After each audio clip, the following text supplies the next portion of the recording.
Hola, ¿qué tal? Bienvenidos a esta nueva sesión de Derecho y en esta ocasión estaremos hablando de un tema que nos han solicitado bastante en nuestras redes sociales, los cuales les invitamos a que nos sigan y que nos han dejado en algunos comentarios que tiene que ver con la sucesión legítima. Para empezar, la sucesión la hemos conocido nosotros como el momento en que los bienes pasan a otra persona, en razón de que el propietario ha fallecido. Entonces, esta sucesión realmente sucede hasta el momento de la muerte del dueño de los bienes. Eso es importante aclararlo. Y entonces, la práctica cultural nos dice, estoy heredando, pero la realidad es que el verbo correcto que se tiene que utilizar es suceder. Es decir, la sucesión conlleva a hacerme dueño, ¿no?, de los bienes que una persona deja por haber fallecido. Entonces, partamos de esta connotación y quitémonos de la mente que cuando alguien fallece yo heredo. No es así. ¿Qué pasa o por qué se dice que heredamos en un aspecto cultural? Porque cuando yo voy a suceder, ahora sí, desde el punto de vista jurídico, generalmente, cuando la persona no ha dejado una disposición testamentaria, hay necesidad de determinar quiénes van a tener derecho y para ello existe la legitimación. Entonces, la legitimación no es otra cosa más que demostrar, ¿no?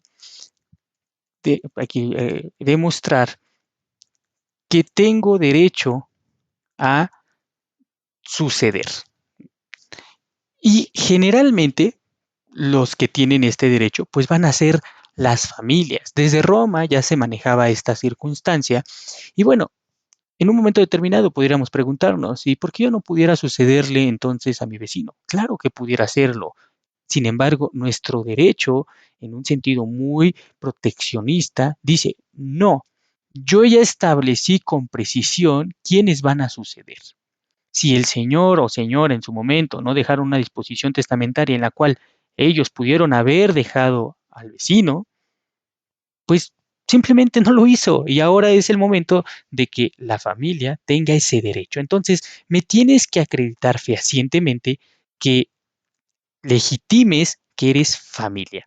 Entonces, pudiéramos decir que la sucesión legítima en un momento determinado no es otra cosa más que demostrar que tengo derecho a suceder por ser familia. ¿Qué familia? Puede ser esposa, hijos, padres, hasta el cuarto grado, concubina, concubinario, etcétera, ¿no? Al final estoy demostrando esa parte. Entonces, la sucesión legítima se va a centrar en este sentido. Ahora bien, cuando ya hemos demostrado que somos familia, entonces hay necesidad ahora sí de declarar herederos, pero hasta ese momento. Y entonces, dentro de la sucesión legítima, vamos a suponer, demuestra la esposa con su acta de matrimonio, que es pues la esposa. El hijo demuestra que es hijo como tal del difunto, del cuyus, con su acta de nacimiento. Y así sucesivamente, cada uno va a ir demostrando que son legales, ¿no? Y que son legitimados por una autoridad, como ahora sí, herederos. Entonces, la esposa va a ser declarada heredera, el hijo va a ser declarado heredero y así sucesivamente. Todos aquellos que hayan dispuesto y que hayan logrado demostrar en un momento determinado un parentesco. Sin embargo, ¿qué pasa si, por ejemplo, un tío llega y dice, oye, yo también soy familia y lo demuestro con el acta de nacimiento, en donde yo declaro que soy hermano del difunto? Pues también podría ser declarado heredero. Sin embargo, ahora hay que determinar en qué orden y de qué forma se va a hacer esta sucesión. Para ello, la ley ya ha determinado que, en primer orden, van a heredar los descendientes. Posteriormente viene la cónyuge, después vienen los ascendientes, la familia hasta el cuarto grado, los concubinos y concubinarios,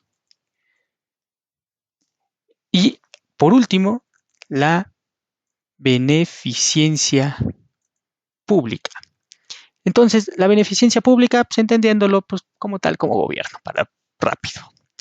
Entonces, vamos a quitarnos la idea de que la cónyuge, por ser cónyuge, ya tiene derechos ganados. La realidad es que los que mandan en un momento determinado son los descendientes. Así, cuando una persona fallece, los primeros que tienen derecho a heredar serían los descendientes, entendiendo los descendientes, los hijos. Si los hijos están solos, es decir, no hay, ya falleció a lo mejor su mamá o la esposa, no hay concubina, ¿no? Del cuyus, están solos, por lo tanto, ellos van ahora sí a suceder legítimamente en razón de que son herederos, porque ya lo demostraron, ya legitimaron su acción de pedir, y por lo tanto heredarán en el porcentaje que le tocan. ¿Por qué? Porque si tenemos que son dos hermanos, entonces heredarán a un 50%. En caso contrario, si fueran tres hermanos, heredarían pues al 33% cada uno. Pero si no hay hermanos y solamente es el hijo único, estaríamos hablando de que se heredaría al 100%. Entonces, ¿qué sucede con la cónyuge? La cónyuge, en un momento determinado, llamada esposa, pues también tiene derechos. El problema es determinar si tiene mejor derecho que los hijos o no. Y la realidad es que el Código Civil nos ha dicho en varias legislaciones, si concurre la cónyuge con hijos, esta última, bueno, mejor dicho, la cónyuge se le tendrá que considerar como si se tratase de un hijo. Entonces, ¿qué quiere decir esto? Que el hijo más la cónyuge tendrán derecho a heredar. Es decir, tienen derecho a que se les considere para una sucesión. En este sentido, podríamos determinarlo si lo viéramos desde una forma matemática como lo siguiente. Tenemos por un lado, ¿no?, al hijo y tendríamos a la cónyuge, ¿no?, que realmente pues nos diría pues 1 más 1 pues sería que entre, o sea, 2. Por lo tanto, los bienes que haya que repartir se repartirán entre 2 personas. Así, entonces, la cónyuge se le tendrá por hijo. No es que herede directamente, no es que yo ya soy la esposa o el esposo y por eso ya son los bienes míos. No, realmente los que van a ir dando el orden, los que van dando la importancia van a ser los hijos. Entonces, el hijo más la cónyuge, estaríamos hablando de un 2. Por lo tanto, si existieran bienes, tendrían que ir al 50%, es decir, la mitad para el hijo, la mitad para la cónyuge. Pero vamos a suponer que el cuyus haya tenido otros hijos dentro o fuera del matrimonio. Y vamos a tener entonces que supongamos que este de aquí que estoy pintando de rojo es un hijo fuera de matrimonio.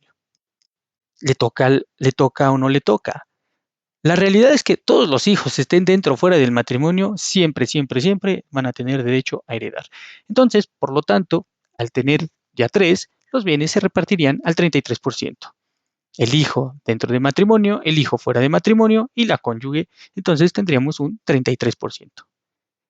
¿Qué sucede en caso de que la persona hubiese fallecido y no hubiera tenido hijos? Simplemente hubiese tenido una cónyuge. En caso de que solamente hubiese tenido una cónyuge, pues la cónyuge tendrá el 100% de los derechos, en razón de que pues, no puede haber pues, más cónyuges. Es una sola esposa, eso es única. Importante, recordemos, no existe cónyuge y no existe concubinaria al mismo tiempo. Es decir, si estás casado, tienes una esposa o tienes un esposo y por ende no puedes tener concubinas. Yo entiendo que a lo mejor en la práctica cultural decimos, es que tengo a mi esposa y tenemos al amante.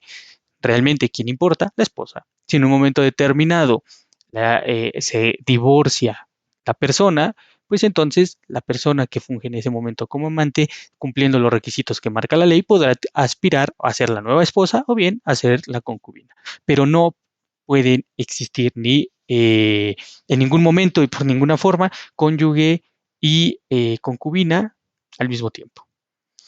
Entonces, una vez que tenemos esto, a esto lo conocemos también como parte de una sucesión por estirpe. Es decir, la sucesión por estirpe se da cuando yo, de cierta forma, voy a suceder por ser el legítimo heredero directamente.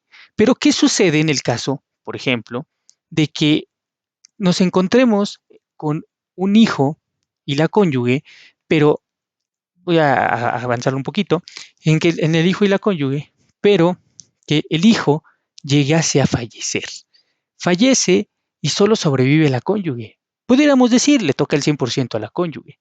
Sin embargo, el hijo tenemos que ver si tiene algún representante. ¿Y quién podría ser ese representante? Pues si no está casado, pues sería la misma mamá, ¿no? La misma cónyuge del cuyos. Sin embargo, si ya está casado y tiene hijos, pudiera ser su hijo, que para el caso del ejemplo pudiera ser el nieto del difunto, ¿no? O bien la nuera. Entonces, en un momento determinado estaríamos exactamente en la misma lógica. Es decir, estaba el abuelo tenía un hijo que fallece y por ende hay necesidad de nombrarle un representante que puede ser el hijo de este, es decir, el nieto, o bien la nuera, más la cónyuge, entonces cualquiera de ellos heredaría al 50%. Evidentemente, dice la misma ley, los familiares más cercanos excluyen a los más remotos, por lo tanto el hijo es más cercano que la nuera, por lo tanto el nieto estaría heredando junto con la abuela al 50%. En caso de que tal vez no hubiesen dejado, no hubiesen tenido hijos, pues, pero solamente se casó, solamente sobrevive la nuera, pues en un momento determinado la nuera sí le podría corresponder en un momento dado parte de esa sucesión, ¿no? Junto con la esposa del difunto. Y iríamos al 50%. A esto se le conoce también como sucesión por cabeza. Entonces, la sucesión por cabeza podríamos decir que es una sucesión por representación, en sustitución, mientras que la sucesión en un momento dado que es considerada por estirpe es porque yo mismo me represento. Ahora bien, teniendo esto, pues pueden concurrir muchas cosas, es decir, los hijos están solos, la cónyuge, pudiera ser que la cónyuge con sola, etcétera, etcétera. Estaríamos jugando en este sentido. Pero, ¿qué pasaría si todos ellos llegan a fallecer en un accidente automovilístico? No habría nadie que pudiera sucederlos. Entonces, para ese caso, tendríamos que llegar a los ascendientes. Los ascendientes en caso de que existieran, es decir, los padres del difunto. En este caso, si es que existen, pues serían los siguientes que pudieran en un momento determinado suceder. En caso de que los padres del difunto ya también hubiesen fallecido, pues entonces tendremos que acudir a la familia hasta el cuarto grado. Los familiares hasta el cuarto grado, que son conocidos como primos, tíos, etcétera, etcétera, etcétera. ¿Vale? Entonces, estos familiares hasta el cuarto grado tendrían un privilegio al momento de que pues la persona llegase a fallecer y no tuviese alguna persona eh, más cercana que pudiera suceder al difunto. En este caso, por ejemplo, podríamos poner el ejemplo de alguna persona que toda su vida vivió sola, fallecieron sus padres, nunca se casó, nunca tuvo hijos, nunca vivió con nadie, nunca se casó y demás. Por lo tanto, pues vivía sola. Fallece y entonces, si es que tuviese bienes, todos esos bienes pasarán a los familiares del cuarto grado. Pero si observamos, ya tuvimos que haber primero revisado que no tuvo hijos, que no se casó, que al momento que no se casó, pues no tiene esposa, que sus padres ya fallecieron, para que en un momento determinado pudiéramos llegar hasta este momento. Y aquí es en donde está el problema, la concubina. La concubina está en el orden 7. Sin embargo, ¿qué sucedería en el caso, por ejemplo, de que una persona fallece, pero vivió con una persona en una unión libre durante 50 años? Nunca tuvieron hijos, nunca se casaron, ya los padres del difunto fallecieron. ¿Qué pasaría? No hay hijos, no hay cónyuge, ya lo habíamos explicado, no hay ascendientes. La concubina, por culturalmente o por justicia, tendría que tocarle. Sin embargo, le tocaría a los familiares del cuarto grado, dejando a la concubina fuera de una sucesión. Entonces, la concubina está hasta el séptimo grado. Entiéndase por concubina también al concubinario. Entonces, en un momento dado, la concubina y el concubinario prácticamente son, si lo queremos ver, como familiares muy remotos. Y en caso de que no existiera concubino o concubinario, ya entraría el Estado con la beneficencia pública, que sería la última parte en las cuales, pues bueno, ya el Estado sucedería. Sin embargo, ¿qué puede llegar a pasar? ¿Qué podría ser la concubina para poder acercarse a un grado mucho más, pues, podríamos decirle, acertado de lo que fue su vida? En un momento determinado, dice la ley, si concurre un hijo con una concubina, la concubina heredará como hijo. Es decir, prácticamente nos tienen el mismo punto que aquí, solamente que estaría por debajo de la cónyuge, porque aquí ya no sería cónyuge, aquí ya le pudiéramos decir concubina. Y entonces la concubina entraría, también se le tendría por hijo, y aquí entraría en esta parte. Es decir, si en un momento determinado hubo un hijo con una concubina, pues los bienes se repartirán al 50%. Entonces, es probable que la persona que haya sido, a la mejor, voy a decir despectivamente, la amante de la persona, tenga derecho a heredar. Sí, siempre y cuando exista un hijo. Si no existe el hijo, sí tiene derecho a heredar, pero tiene que esperarse hasta prácticamente el penúltimo grado. Ahora, este hijo tiene que ser directamente de la concubina, porque también la ley nos dice, en caso de que en un momento determinado el señor hubiese tenido un hijo, no con la concubina, sino con otra persona, pero sí tuvo concubina, entonces la concubina tendrá derecho, pero solo de heredar la mitad de lo que le correspondería al hijo. Es decir, al hijo le correspondería el 75%, en razón de que, pues bueno, es hijo directo del difunto, y a la concubina le tocaría un 25%. A diferencia de lo que veíamos con la cónyuge, ¿no? Donde decíamos que en caso de que hubiese hijos, ¿no? Le toca el 50% al hijo y el otro 50% le tocaría a la cónyuge. Aquí no hay esa distinción.